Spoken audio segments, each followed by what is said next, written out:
By Crossways Publishing, the English Standard Version of the Bible, a reading of 2 Samuel, chapter 10 through chapter 14. 2 Samuel chapters 10 through 14. After this, the king of the Ammonites died, and Hanun his son reigned in his place. And David said, I will deal loyally with Hanun the son of Nahash, as his father dealt loyally with me. So David sent by his servants to console him concerning his father, and David's servants came into the land of the Ammonites. But the princes of the Ammonites said to Hanun their lord, Do you think because David sent comforters to you that he is honoring your father? Has not David sent his servants to you to search the city and to spy it out and to overthrow it? So Hanun took David's servants and shaved off half the beard of each, and cut off their garments in the middle at their hips, and sent them away. When it was told David, he sent to meet them, for the men were greatly ashamed.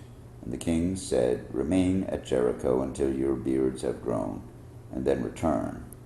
When the Ammonites saw that they had become a stench to David, the Ammonites sent and hired the Syrians of Beth-Rehob and the Syrians of Zobah, 20,000 foot soldiers, and the king of Maacah with 1,000 men, and the men of Tob 12,000 men. And when David heard of it, he sent Joab and all the hosts of the mighty men. And the Ammonites came out and drew up in battle array at the entrance of the gate, and the Syrians of Zobah and of Rehob, and the men of Tob and Maacah were by themselves in the open country. When Joab saw that the battle was set against him both in front and in the rear, he chose some of the best men of Israel and arrayed them against the Syrians. The rest of his men he put in the charge of Abishai his brother, and he arrayed them against the Ammonites. And he said, If the Syrians are too strong for me, then you shall help me. But if the Ammonites are too strong for you, then I will come and help you. Be of good courage, and let us be courageous for our people and for the cities of our God. And may the Lord do what seems good to him. So Joab and the people who were with him drew near to the battle against the Syrians, and they fled before him. And when the Ammonites saw that the Syrians fled, they likewise fled before Abishai and entered the city. Then Joab returned from fighting against the Ammonites and came to Jerusalem. But when the Syrians saw that they had been defeated by Israel, they gathered themselves together, and Hadadezer sent and brought out the Syrians who were beyond the Euphrates. They came to Helam with Sobach, the commander of the army of Hadadezer, at their head. And when it was told David, he gathered all Israel together and crossed the Jordan and came to Helam. The Syrians arrayed themselves against David and fought with him, and the Syrians fled before Israel, and David killed the Syrians, the men of 700 chariots and 40,000 horsemen, and wounded Sobach, the commander of their army, so that he died there. And when all the kings who were servants of Hadadezer saw that they had been defeated by Israel, they made peace with Israel and became subjects to them. So the Syrians were afraid to save the Ammonites any more. In the spring of the year, the time when kings go out to battle, David sent Joab and his servants with him and all Israel, and they ravaged the Ammonites and besieged Rabbah, but David remained at Jerusalem. It happened late one afternoon when David arose from his couch and was walking on the roof of the king's house, that he saw from the roof a woman bathing, and the woman was very beautiful. And David sent and inquired about the woman, and one said, Is not this Bathsheba, the daughter of Eliam, the wife of Uriah the Hittite? So David sent messengers and took her, and she came to him, and he lay with her. Now she had been purifying herself from her uncleanness. Then she returned to her house, and the woman conceived, and sent and told David, I am pregnant. So David sent word to Joab, "Send me Uriah the Hittite." And Joab sent Uriah to David. When Uriah came to him, David asked how Joab was doing, and how the people were doing, and how the war was going. Then David said to Uriah, "Go down to your house and wash your feet." And Uriah went out from the king's house, and there followed him a present from the king. But Uriah slept at the door of the king's house with all the servants of his lord, and did not go down to his house. When they told David, Uriah did not go down to his house. David said to Uriah, "Have you not come from a journey? Why did you not go down to your house?" Uriah said to David, "The ark of Israel and Judah dwell in booths, and my lord Joab and the servants of my lord are camping in the open field. Shall I then go to my house to eat and drink and to lie with my wife? As you live and as your soul lives, I will not do this thing." Then David said to Uriah, "Remain here today also, and tomorrow I will send you back." So Uriah remained in Jerusalem that day and the next. And David invited him, and he ate in his presence and drank, so that he made him drunk. And in the evening he went out to lie on his couch with the servants of his lord, but he did not go down to his house. In the morning David wrote a letter to Joab, and sent it by the hand of Uriah. In the letter he wrote, "Set Uriah in the forefront of the hardest fighting, and then draw back from him, that he may be struck down and die." And as Joab was besieging the city, he assigned Uriah to the place where he knew where there were valiant men. And the men of the city came out and fought with Joab, and some of the servants of David among the people fell. Uriah the Hittite also died. Then Joab sent and told David all the news about the fighting. And he instructed the messenger, "When you have finished telling all the news about the fighting to the king, then if the king's anger rises, and if he says to you, 'Why did you go so near to the city to fight? Did you not know that they would shoot from the wall? Who killed Abimelech the son of Jerub-Besheth? Did not a woman cast an upper millstone on him from the wall, so that he died at Thebez? Why did you go so near the wall?' Then you shall say, 'Your servant Uriah the Hittite is dead also.'" So the messenger went and came and told David all that Joab had sent him to tell.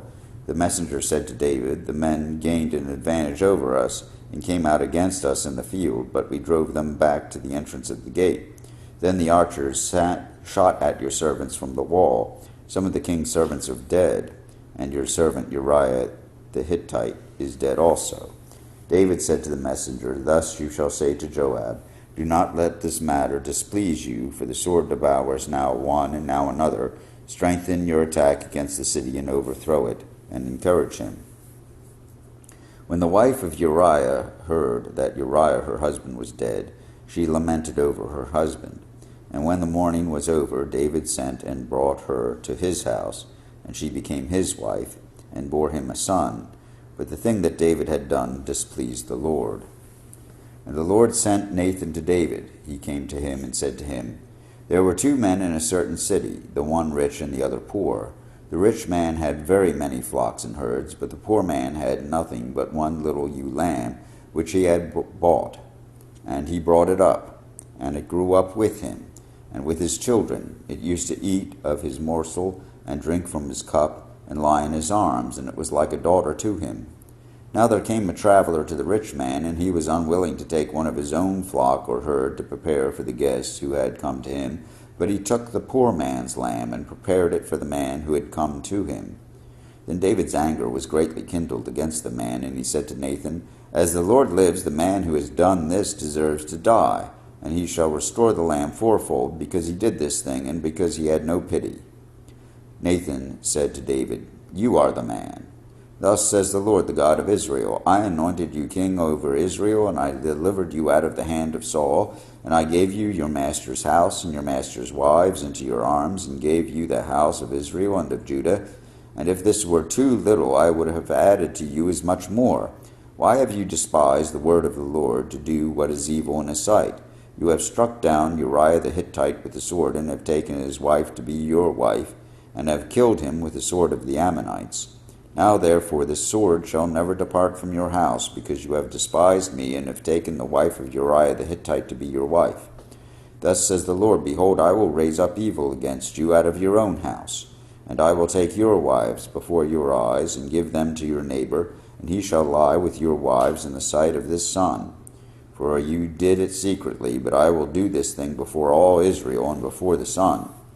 David said to Nathan, I have sinned against the Lord. And Nathan said to David, The Lord also has put away your sin. You shall not die. Nevertheless, because by this deed you have utterly scorned the Lord, the child who is born to you shall die. Then Nathan went to his house. And the Lord afflicted the child that Uriah's wife bore to David, and he became sick. David therefore sought the Lord on behalf of the child, and David fasted, and went in and lay all night on the ground.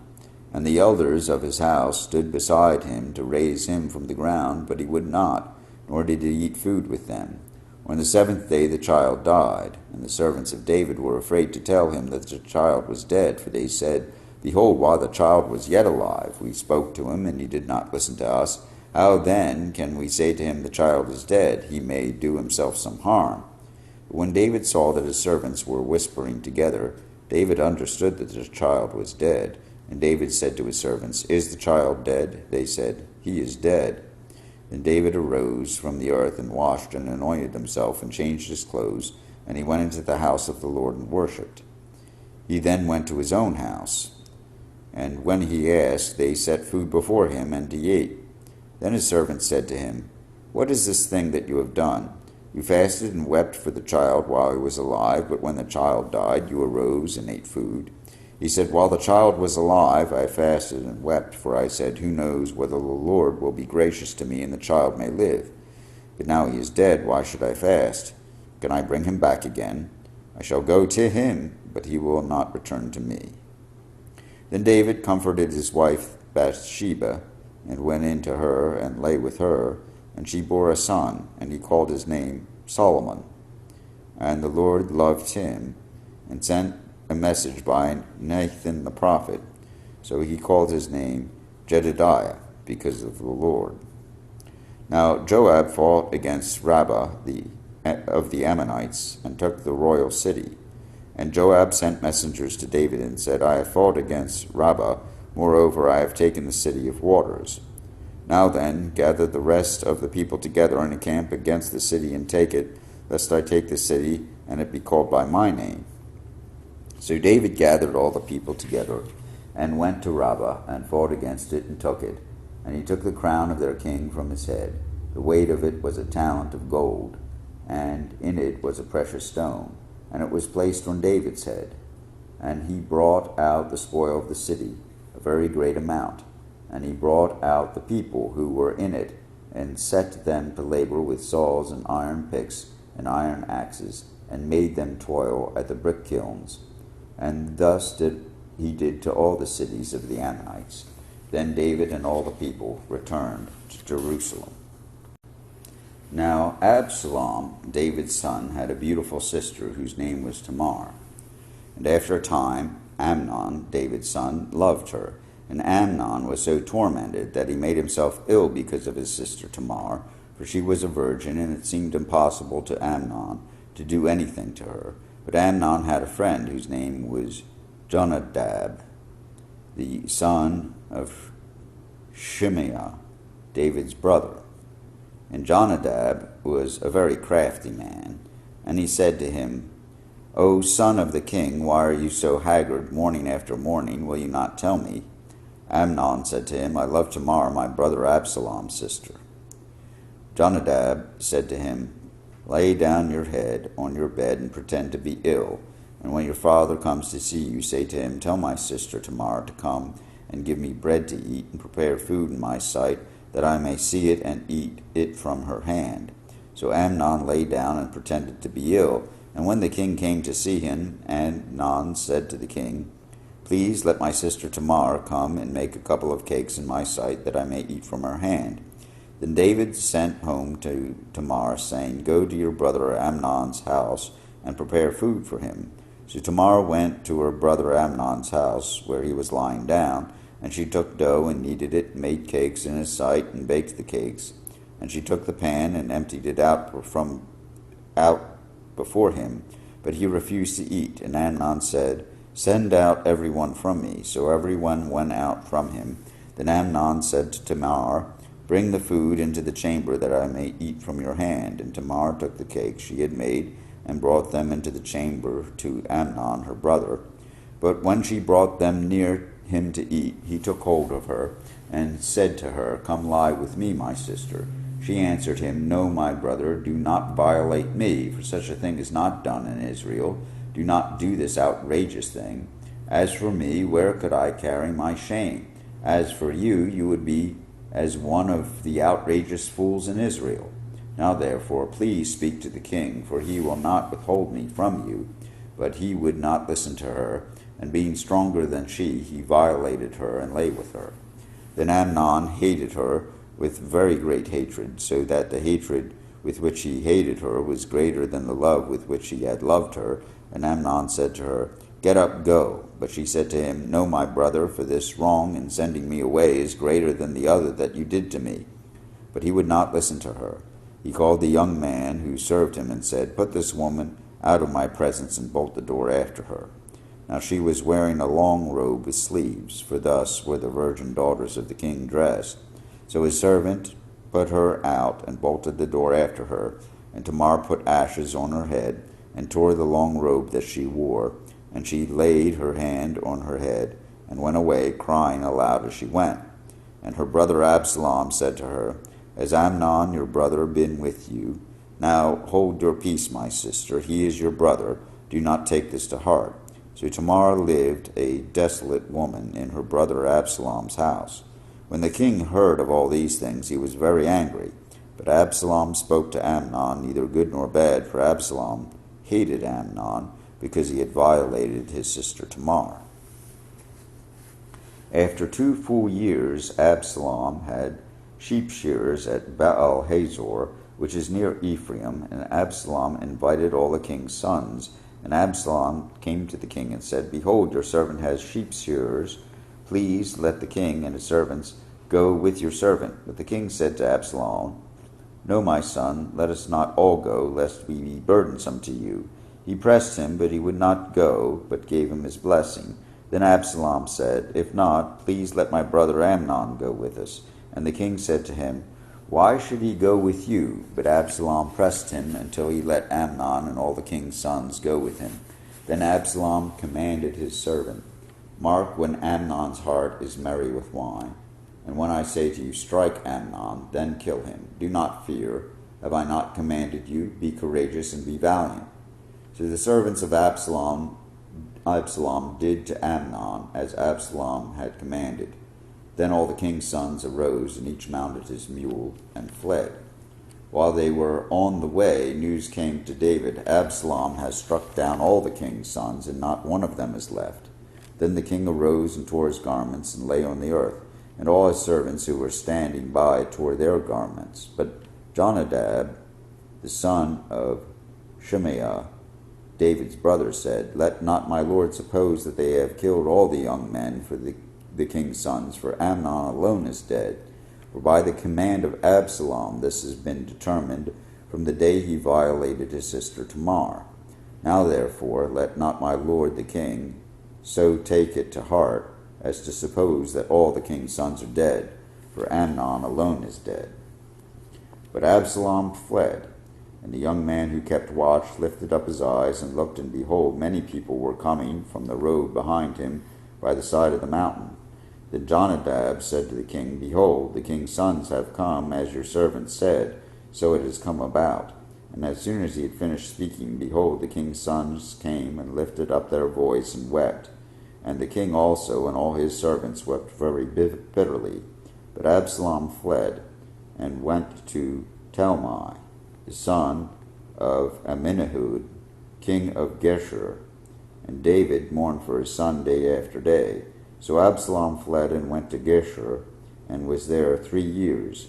And the spirit of the king longed to go out to Absalom, because he was comforted about Amnon, since he was dead. Now Joab, the son of Zeruiah, knew that the king's heart went out to Absalom. Then Joab sent to Tekoa, and brought from there a wise woman, and said to her, Pretend to be a mourner, and put on mourning garments. Do not anoint yourself with oil, but behave like a woman who has been mourning many days for the dead. Go to the king, and speak thus to him." So Joab put the words in her mouth. When the woman of Tekoa came to the king, she fell on her face to the ground, and paid homage, and said, "Save me, O king." And the king said to her, "What is your trouble?" She answered, "Alas, I am a widow. My husband is dead, and your servant had 2 sons, and they quarreled with one another in the field. There was no one to separate them, and one struck the other and killed him. And now the whole clan has risen against your servant, and they say, 'Give up the man who has struck his brother, that we may put him to death for the life of his brother whom he killed.' So they would destroy the heir also. Thus they would quench my coal that is left, and leave to my husband neither name nor remnant on the face of the earth." Then the king said to the woman, "Go to your house, and I will give orders concerning you." And the woman of Tekoa said to the king, "On me be the guilt, my lord the king, and on my father's house. Let the king and his throne be guiltless." The king said, "If anyone says anything to you, bring him to me, and he shall never touch you again." Then she said, "Please let the king invoke the Lord your God, that the avenger of blood no more, and my son be not destroyed." He said, "As the Lord lives, not one hair of your son shall fall to the ground." Then the woman said, "Please let your servant speak a word to my lord the king." He said, "Speak." And the woman said, "Why then have you planned such a thing against the people of God?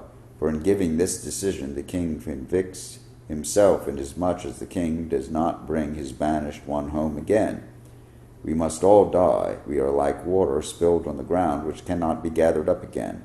But God will not take away life, and he devises means so that the banished one will not remain an outcast. Now I have come to say this to my lord the king, because the people have made me afraid, and your servant thought, I will speak to the king. It may be that the king will perform the request of his servant. For the king will hear and deliver his servant from the hand of the man who would destroy me and my son together from the heritage of God. And your servant thought, the word of my lord the king will set me at rest. For my lord the king is like the angel of God to discern good and evil. The Lord your God be with you." Then the king answered the woman, "Do not hide from me anything I ask you." And the woman said, "Let my lord the king speak." The king said, "Is the hand of Joab with you in all this?"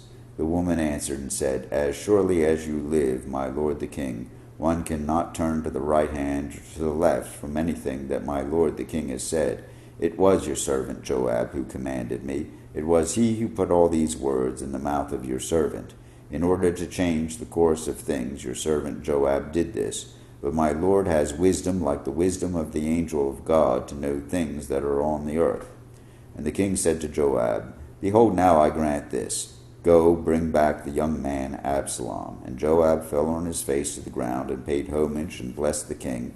And Joab said, "Today your servant knows that I have found favor in your sight, my lord the king, and that the king has granted the request of his servant." So Joab arose and went to Geshur and brought Absalom to Jerusalem. And the king said, "Let him dwell apart in his own house. He is not to come into my presence." So Absalom lived apart in his own house, and did not come into the king's presence. Now in all Israel there was no one so much to be praised for his handsome appearance as Absalom. From the sole of his foot to the crown of his head there was no blemish in him.